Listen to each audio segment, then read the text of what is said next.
नमस्ते, मैं doctor Amit Kumar Sinha, senior diabetologist. Micronutrients में पहला कैल्शियम के बारे में बताता हूँ। कैल्शियम हमारे हड्डियों और दांतों में जितनी मात्रा में होती है, लगभग वो 99% होता है जो कैल्शियम वहीं पाया जाता है। कैल्शियम हड्डी को मजबूत करने में, दांतों को मजबूत करने में मदद करता है। जैसे जैसे एज 30 ईयर्स तक हम लोग रहते हैं ना, ऑलरेडी बोन जो है ना, थोड़ा रिन्यूअल प्रोसेस 30 के एज तक में बढ़िया होता है। 30 से जैसे 40 में हम लोग जाते हैं तो रिन्यूअल प्रोसेस जो बोन का बनना, वो प्रोसेस थोड़ा स्लो हो जाता है। उस प्रोसेस में कैल्शियम का बहुत बड़ा रोल होता है। कैल्शियम मिनरलाइजेशन में हेल्प करता है ताकि बोन मजबूत रहे। अब दूसरा क्या है, विटामिन डी। यूजुअली हम लोग देखते हैं क्या है, विटामिन डी कैल्शियम को हड्डी और रक्त में कैसे उसका एक्सचेंज होना है, कहाँ पे उसका रिक्वायरमेंट बढ़ना है, कहाँ पे रिक्वायरमेंट को पहुँचाना है, उसमें विटामिन डी का बहुत रोल होता है। तीसरा है मैग्नीशियम। मैग्नीशियम का भी रोल हड्डियों या दांतों को, मांसपेशियों को बनने में, मजबूत बनाने में, इवन इम्यूनिटी डेवलप करने में बहुत ज़्यादा रोल है।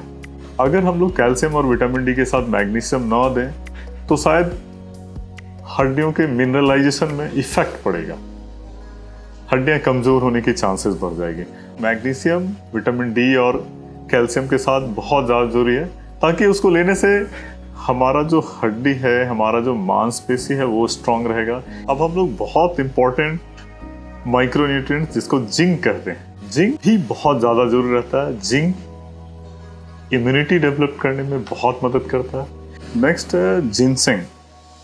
वो क्या काम करता है, स्वेलिंग कम करने में, ब्रेन को अच्छे से फंक्शन करने में, एनर्जी प्रोवाइड करने में, फैटिग में कमी लाता है। तो जिंक्सन का बहुत बड़ा रोल है। इम्यूनिटी डेवलप करने में आजकल बहुत सारे ऐसे विटामिन हैं जिसमें ये मिक्स रहता है, और अगर वो जो भी विटामिन हम लोग सप्लीमेंटेशन किसी भी पेशेंट को दे रहे हैं उसमें जिंक्सन है, तो हमारा जो कार्य करने की क्षमता बहुत ज़्यादा बढ़ जाती है। Vitamin B6